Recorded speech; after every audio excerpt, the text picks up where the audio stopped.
Mas os fariseus, quando viram que Jesus tinha feito calar a boca dos saduceus, se ajuntaram em conselho. E um deles, que era doutor da lei, tentando, perguntou-lhe: Mestre, qual é o grande mandamento da lei?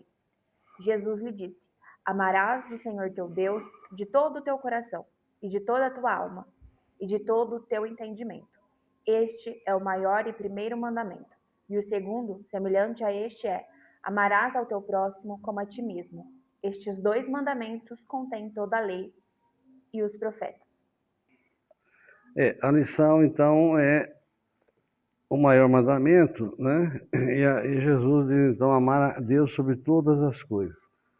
Mas vamos lembrar aqui que os Espíritos dizem o seguinte: amai a Deus, mas sabei por que o amai. Eu amo a Deus. Eu amo a Deus. Por que você ama a Deus? Falaram para mim amar a Deus. Mas eu penso que é Deus, o que ele significa para mim, o que ele. Como que eu entendo esse Deus que eu acredito? Como que é o meu Deus? Uma vez, Jesus, deixa eu ver se é nessa passagem mesmo. Amarás, aqui, ó. Olha só, olha como que Jesus coloca para nós aqui, ó. Amarás o Senhor teu Deus, teu Deus, de todo o teu coração e de toda a tua alma. Por que Jesus fala o teu Deus? Não é o mesmo Deus? Cada um de nós, o Deus é o mesmo, mas eu faço uma ideia do Deus que eu acredito. Como que é o Deus que eu acredito? Tem gente, por exemplo, que acredita que Deus, ele é vingativo. Deus dos exércitos, Deus que castiga, né? Deus que pune as pessoas, manda para o inferno, não sai mais de lá. Que pune se tira algum bem material, né? As pessoas Sim. têm essa visão Ou então, materialista. Ou então, se eu oferecer alguma coisa de dinheiro aqui, ele vai me dar um monte de dinheiro lá, eu negocio com Deus. Então, cada um tem uma ideia de Deus. Cada um. Qual que é a ideia que Jesus passou de Deus para nós? Qual que é a ideia? De um Deus justo e amoroso? Um pai. Ele falou assim, se seu filho pedir um pão, você vai dar uma pedra? Não. Se seu filho pedir um peixe, você vai dar uma serpente? Não. Então Jesus falou assim, pense um pouco. Como se fala assim, pense um pouco. Se vocês que são maus, ou na época essa expressão, né? Mas vamos dizer assim, se vocês que são imperfeitos, vocês sabem dar boas coisas aos seus filhos, quanto mais o Pai que está no céu. Então esse é o Deus que eu quero acreditar, que eu creio. Que é um Pai amoroso, mas também é um Pai amoroso, mas justo, que não privilegia, que se eu plantar arroz, vou colher arroz. Se eu plantar espinho, vou colher espinho. É a lei, ele colocou leis. Ele não ama eu mais do que outros, ama todos iguais. Até mesmo aquele que está no presídio lá. Talvez ele esteja mais preocupado com aquele que está lá no presídio do que com o outro com nós que não estamos. Então, por isso que Jesus diz aqui, amarás o Senhor teu Deus de todo o teu coração e de toda a tua alma. Então, qual é o Deus que nós acreditamos? Né? Então, amai a Deus, mas sabei por que o amai. É isso que nós temos que raciocinar. Né? Então, é uma ótima pergunta, né? Hã? É uma ótima pergunta para se fazer. Por que você ama Deus? Então, a pessoa que vive na terra com a cabeça enterrada, né? Iludido pelas coisas do mundo, pelas facilidades, pelas ilusões, esse daí ele não enxerga um gatinho, um passarinho, não enxerga, ele não respeita um ninho de passarinho, ele não respeita o animal. Acho que ele está tão preocupado com essas bobagens que ele não vê que choveu, que aquela chuva que caiu, acabou de cair aqui, que é a água que eu vou tomar depois. Não pensa porque choveu, porque venta. Não lembra que está respirando o ar. E Deus está praticando a caridade conosco, nos dando tudo sem exigir nada. Né? Então, essa é a pergunta: por que eu amo a Deus? Amai a Deus, mas saber por que eu amai. Então, é essas reflexões que nós temos que fazer. Às vezes, quando eu vou no médico, né, eu fico meio assustado. O médico coloca aquele aparelho aqui perto do coração, e aí a gente escuta na caixa de som, né? Bum, bum, bum, bum, bum, bum. Não escuta isso? Já fizeram esse exame, não? Ultrassom, né? Um ultrassom para ver como é que está batido o coração. Eu fico pensando comigo, esse coração está batendo aí? O que eu faço para bater esse coração aí? Como é que ele faz? Como é que, né? Ele faz todo esse barulho aí, eu não escuto nada. E bate há tanto tempo que é trabalhando até todo momento. Eu estou dormindo e ele continua trabalhando. Não é mesmo? Ainda bem. Ainda bem. Porque se ele para de trabalhar... Então, mas viu, quem que dá toda essa maravilha para nós? A saúde do corpo. Olha outras coisas, né? Quando a gente começa a pensar, a gente vai longe desses assuntos, né? Eu imaginava, por exemplo, que o coração, o fígado, o estômago são os órgãos principais. Sim, são, né? Mas depois eu descobri, por exemplo, que nós temos um monte de hormônios que se eles não funcionarem direito, as glândulas não funcionarem direito, a gente se enfraquece, tem um monte de problema. Eu descobri isso aí com a tireoide, né? Uma vez eu fui no médico, que já me sentia fraco. Se eu fosse subir em cima dessa cadeira aqui, com o pé assim, me esforçando, eu não tinha força na perna para subir em cima da cadeira aqui, um degrau, né? E eu fui no médico e ele falou, eu perguntei para ele, então, doutor, ele chegou para mim e falou assim, olha, você vai ter que tomar esse comprimidinho agora, o resto da sua vida. Eu assustei porque era moço, 40, 35 anos, 40 anos. E eu assustei, eu falei, eu vou ter que tomar isso a vida. Isso aí é um hormônio, não é remédio. Como a sua glândula não está funcionando, você vai precisar. E eu falei, então essa fraqueza que eu sinto, é isso. Aí eu perguntei para ele assim, e se eu não descobrisse a tempo isso, continuasse sem tomar esse remédio? Ele falou, tem gente que entra de cadeira de roda aqui. Então, eu estou falando isso aí para a gente ver quanta coisa acontece conosco que Deus que nos deu, que a gente simplesmente está utilizando.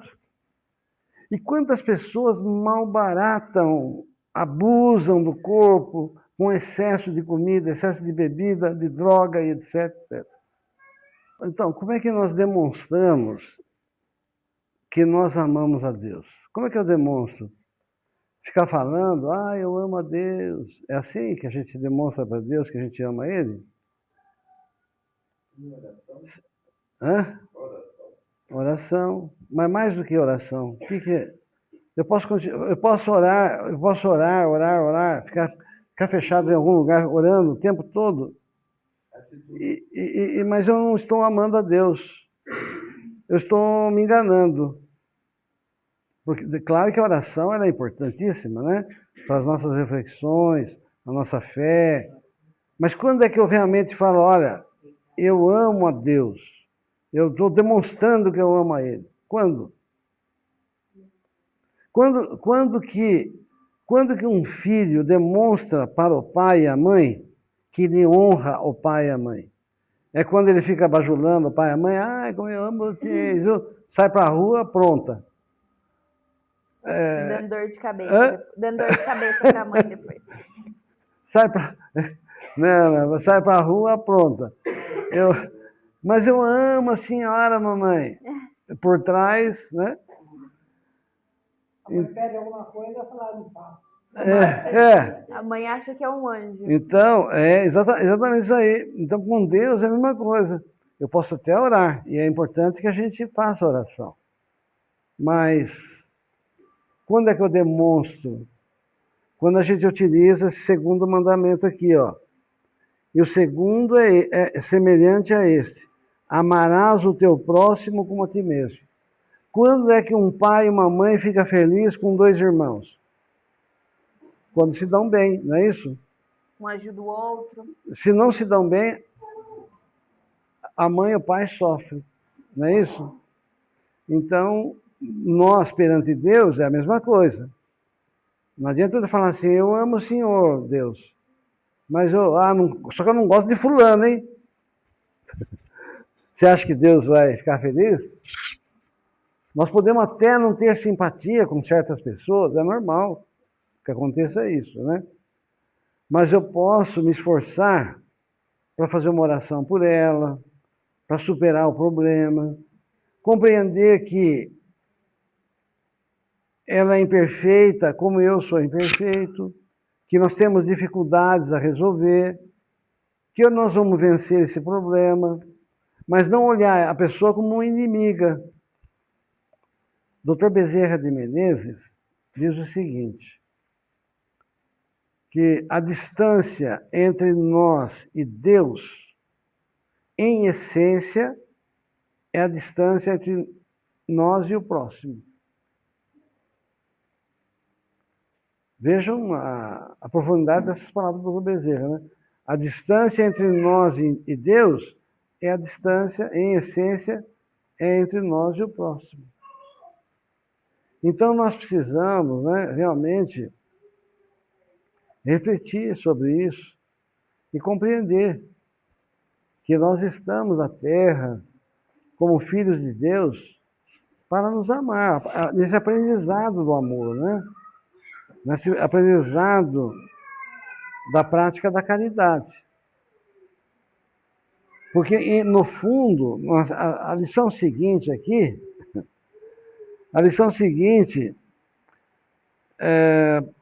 caridade segundo São Paulo, Kardec coloca, né? Ele diz aqui, Paulo diz, né? Se eu falar a língua dos anjos, se eu tiver poder de mover montanha, como é que ele fala aqui? Se eu der todos os meus bens para os pobres, se eu der até meu corpo para ser queimado, mas se eu não tiver caridade, nada disso me aproveita. Espera aí. Nós não estávamos falando que praticar caridade é dar alguma coisa para o próximo? Dar mesmo até a vida para o próximo? Ter poder? Então, o que é a caridade? O que é o amor? Se não é a doação das coisas. Então, gente, não basta. Então, respondendo mais uma pergunta da senhora, é mais ou menos no mesmo sentido. Não adianta eu fazer oração se eu não agir com amor. Não adianta eu dar alguma coisa para alguém se eu não fizer com amor. Porque normalmente você fala assim, você está querendo isso aqui? Está precisando? Tá, pode levar embora. Vai. Que a pessoa vai embora logo, né? Então, isso não, é livrar daquele entulho, né? Então, isso não é caridade. Então, por isso que Paulo diz aqui. Aqui ele explica, ó. A caridade é paciente, é benigna, ou seja, é boa. A caridade não é invejosa, não obra temerária nem precipitadamente, ou seja, não é algo que se acontece do dia para a noite. Não se ensorbece, não é ambiciosa, não busca os seus próprios interesses, ou seja, a pessoa que pratica a caridade, ela não está pensando nela em momento algum, ela não se irrita, não suspeita mal, não folga com a injustiça, mas folga com a verdade. A caridade tudo tolera, tudo crê, tudo espera e tudo sofre. A caridade é a gente, aquele que é caridoso, ele tudo sofre, como é que é? Tudo espera, Tudo, tudo tolera, tudo crê. tudo crê, tudo sofre. É aquilo que nós falamos para a criançada, né? O primeiro mandamento é amar a Deus sobre todas as coisas. O segundo é amar ao próximo como a si mesmo. Mas o que é amar ao próximo como a si mesmo? É fazer para o outro o que gostaria que talvez alguém, algum dia, fizesse para a gente. Mas se você faz para o outro, então tudo crê, tudo espera, tudo tolera, né? Então, é esse o entendimento da vida que nós precisamos, que Jesus veio nos ensinar. Para que nós possamos superar as nossas mazelas, sair dessa rotina de entrar no corpo espiritualmente, reencarnar, desencarna, reencarna de novo, desencarna, e não sai dessa bola de neve sem grandes alterações. Se nós compreendemos a vida e agirmos de conformidade com o que Jesus nos ensinou, entendendo a vida, praticando a caridade, o amor ao próximo, nós não precisamos reencarnar tanto e nem sofrer tanto para aprender. Porque a questão é a seguinte, a gente sempre tem falado para as crianças, né? Quem não aprende por amor, aprenderá pela dor.